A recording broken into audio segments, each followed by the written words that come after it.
Hey everyone, welcome to Caffè Inglese. Thank you for joining me for a reading of Farewell to Arms, Addio alle Arme by Ernest Hemingway.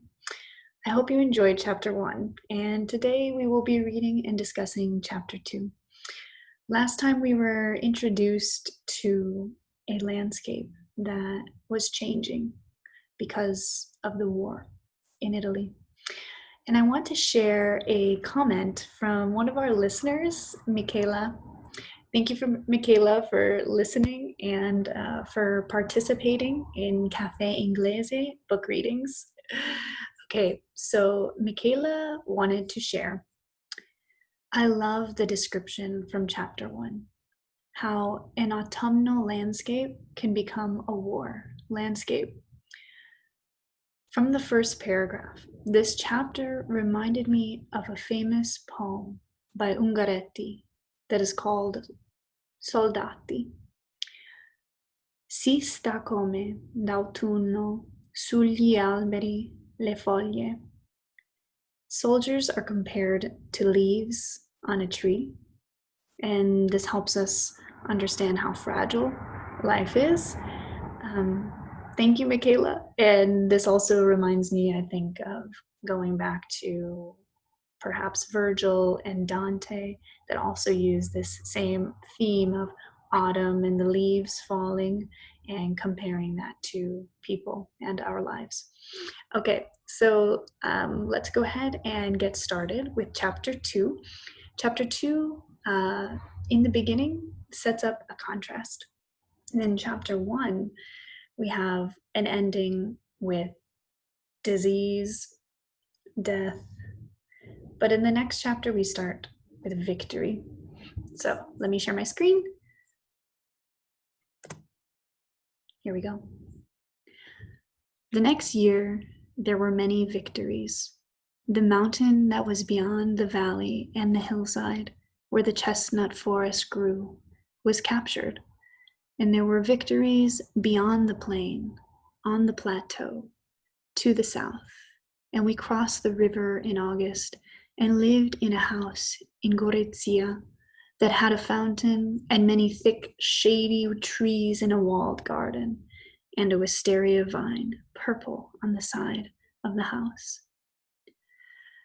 So I just want to stop here because if we want to understand a little more deeply Hemingway's style, we can notice that that whole part I just read was just one sentence. So I want to break down this sentence just a little bit to show Hemingway's style, to show how he constructs his sentences.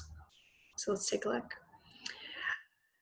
I would say his sentences are very long, descriptive, fluid, filled with imagery. Okay, but how does he do this? How does he achieve this kind of description? Well, he uses a lot of adjective clauses, phrases, and prepositions, as well as compound predicates, which is adding the word and plus a verb and continuing the sentence. So it's very fluid and beautiful. So the simple sentence would have been the mountain was captured. La montagna è stata catturata. But in between, he adds adjective phrases to continue and to describe. So it becomes the mountain that was beyond the valley and the hillside, where the chestnut forest grew, was captured. So we have two adjective phrases to describe the mountain. But he doesn't stop there. He continues. And there were victories beyond the plain, on the plateau, to the south. So he adds prepositional phrase on top of prepositional phrase on top of prepositional phrase. You guys will probably notice this in many authors that you also love that are very descriptive. But of course, he doesn't stop there. And we crossed the river in August. Okay, now one more compound predicate. And we lived, now more prepositions, in a house in Gorizia that had a fountain and many thick, shady trees in a walled garden and a wisteria vine, purple, on the side of the house. So I just thought it would be fun to break down his first sentence, which reveals to us Hemingway's method of creating imagery and bringing a lot of the narrator's personal view and feeling about the war and about the beauty that he sees in the world. Okay, so let's get back to the story. Now the fighting was in the next mountains beyond and was not a mile away. The town was very nice and our house was very fine. The river ran behind us and the town had been captured very handsomely. Handsomely, usually we use to describe a man is handsome, so perhaps in this context, handsomely could mean it was captured without much destruction. So nice, nicely captured. But the mountains beyond it could not be taken. They could not be captured. And I was very glad the Austrians seemed to want to come back to the town sometime if the war should end, because they did not bombard it to destroy it, but only a little in a military way. I just think that's beautiful that the narrator decides to describe about the Austrians. It seems as if there's going to be life after the war. If the war should end, we can come back, enjoy our homes, enjoy our towns and villages. Maybe this is also how the narrator feels too, that the war will end and we want to go back home. People lived on in it, and there were hospitals and cafes and artillery up side streets and two bawdy houses. A bawdy house is like a bordello or perhaps a whore house, molto osceno.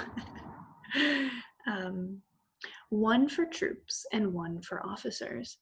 And with the end of summer, the cool nights, the fighting in the mountains beyond the town, the shell-marked iron of the railway bridge, the smashed tunnel by the river where the fighting had been, the trees around the square, and the long avenue of trees that led to the square.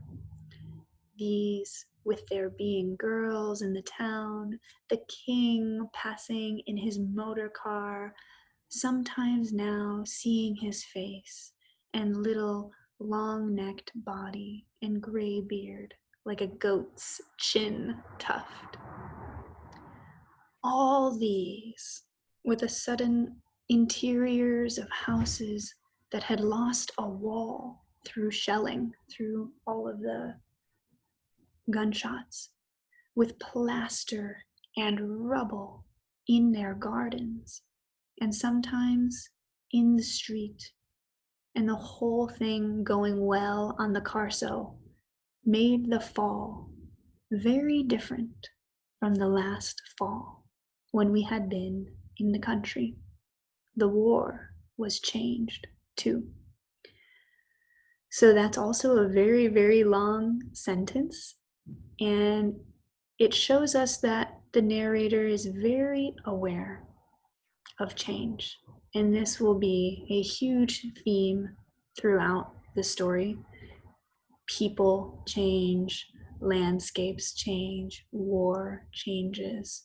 And so, is there a bit of sadness, nostalgia? How are we going to talk about the narrator's feelings about the change he sees? So, let's keep going. The forest of oak trees on the mountain beyond the town was gone. The forest had been green in the summer when we had come into the town, but now there were the stumps and the broken trunks and the ground torn up.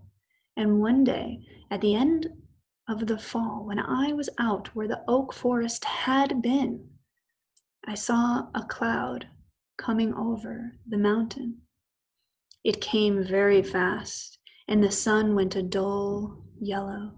And then everything was gray, and the sky was covered, and the cloud came on down the mountain.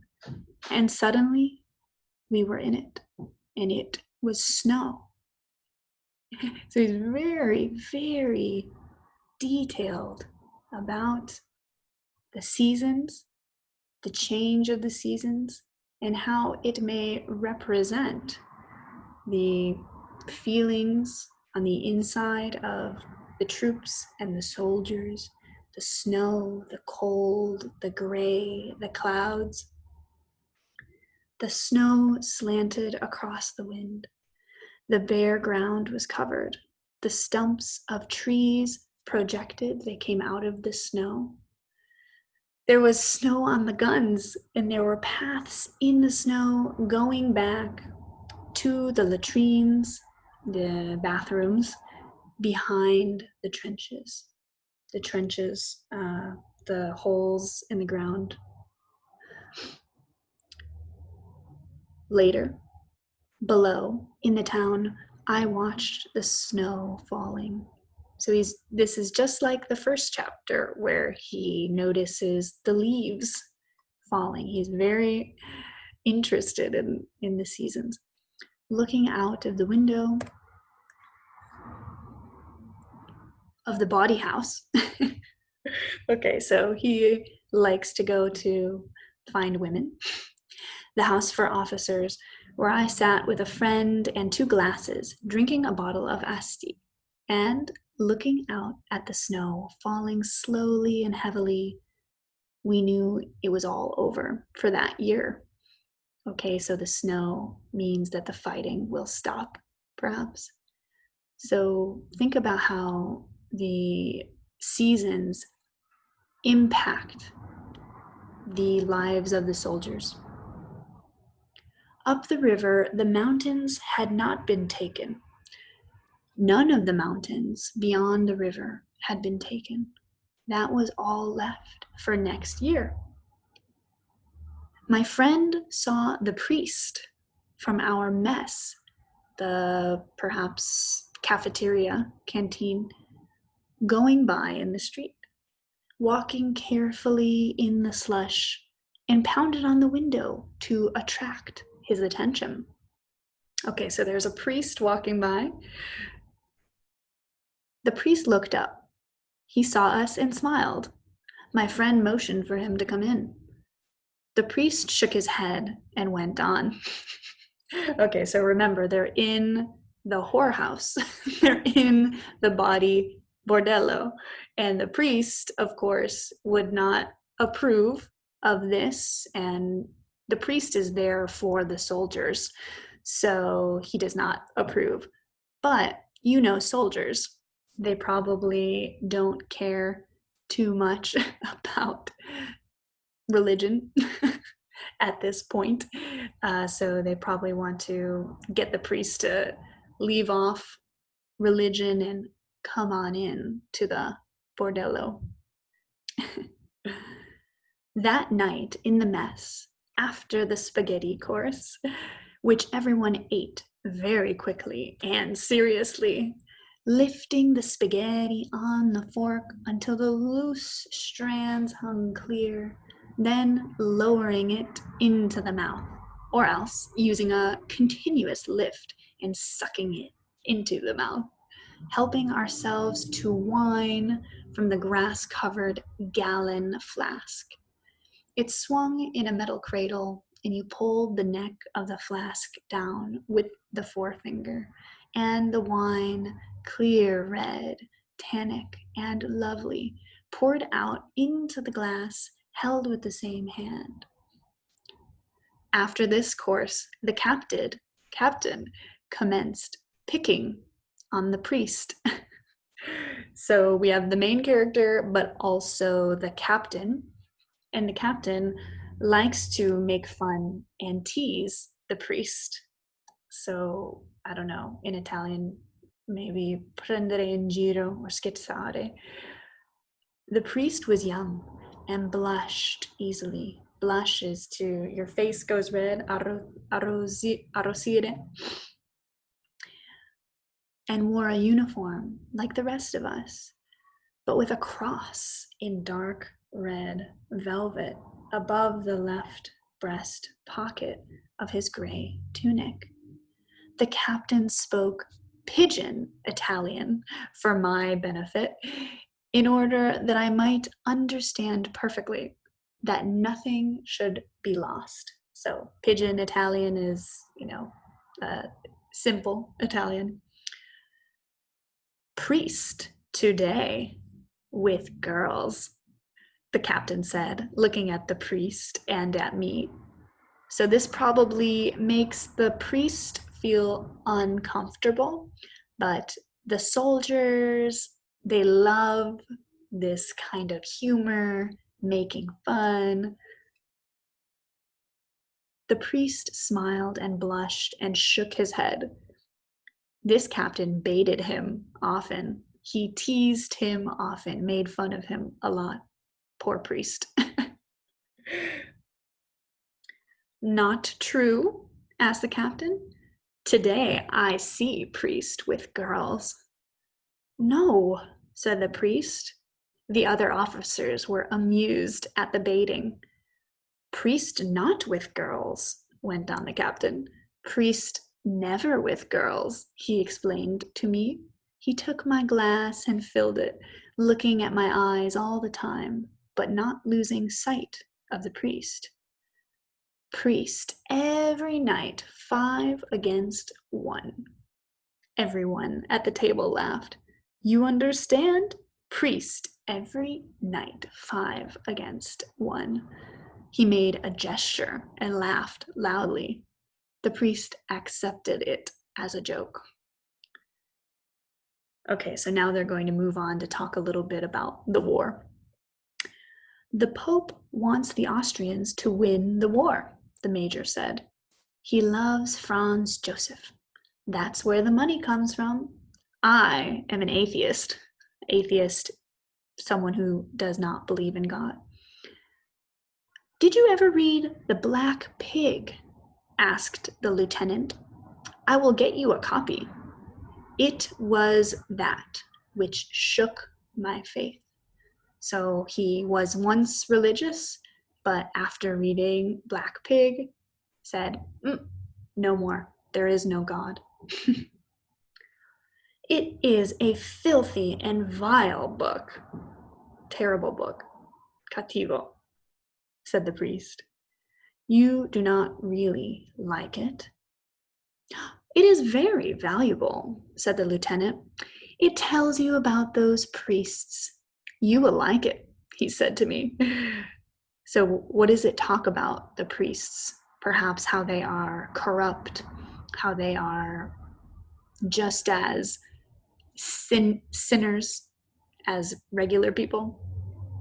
I smiled at the priest, and he smiled back across the candlelight. Don't you read it, he said.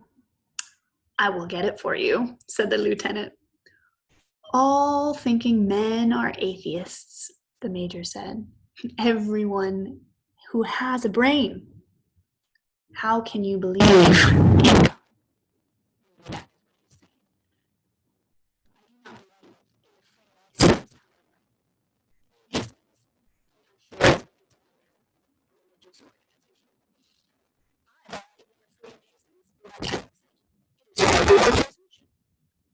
Someone came in, and as the door opened, I could see the snow falling.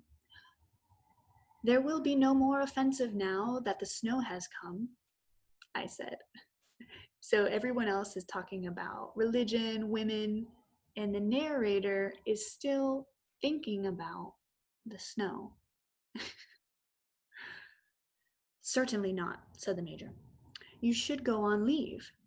You should go to Rome, Naples, Sicily. He should visit Amalfi, said the lieutenant. I will write you cards to my family in Amalfi. They will love you like a son. He should go to Palermo. He should go to Capri. I would like you to see Abruzzi and visit my family at Capracotta, said the priest. So the priest is nice to the narrator and wants to connect. Listen to him talk about the Abruzzi. There's more snow there than here. He doesn't want to see peasants, the narrator. Let him go to centers of culture and civilization. He should have fine girls. I will give you the addresses of places in Naples. Beautiful young girls, accompanied by their mothers. Ha ha ha. The captain spread his hand open, the thumb and forefingers outspread as when you make shadow pictures. There was a shadow from his hand on the wall. He spoke again in pidgin Italian. You go away like this, he pointed to the thumb, and come back like this. He touched the little finger.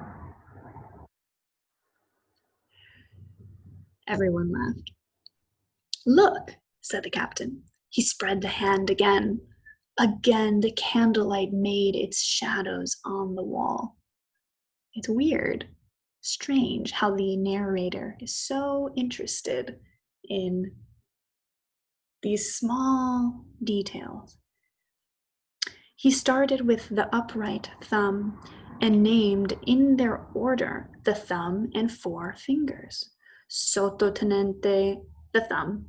Tenente, first finger.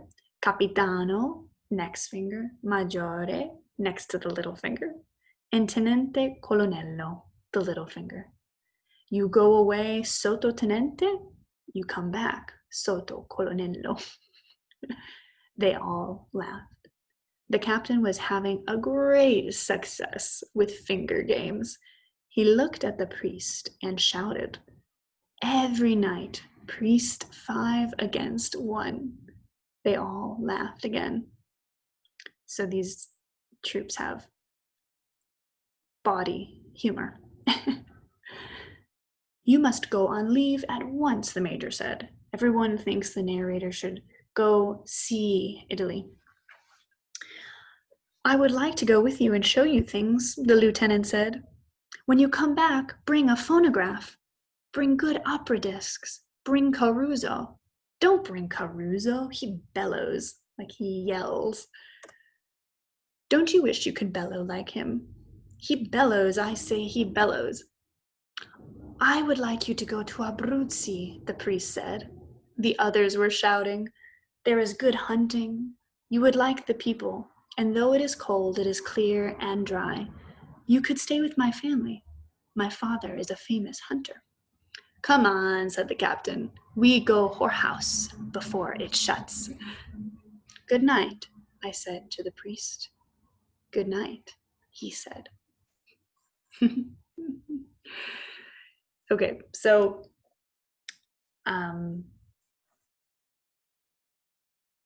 this priest, will he come back in the next chapters? Will Henry, the main character, go to Abruzzi?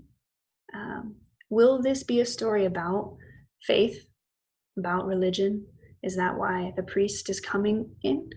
Or is it about losing religion because of the facts and reality of war? I don't know. But again, Hemingway, his dialogue between characters is humorous, ironic, and keep that in mind as we continue to read and follow Henry on his adventures. Thank you so much, and I'll see you next time. Bye-bye.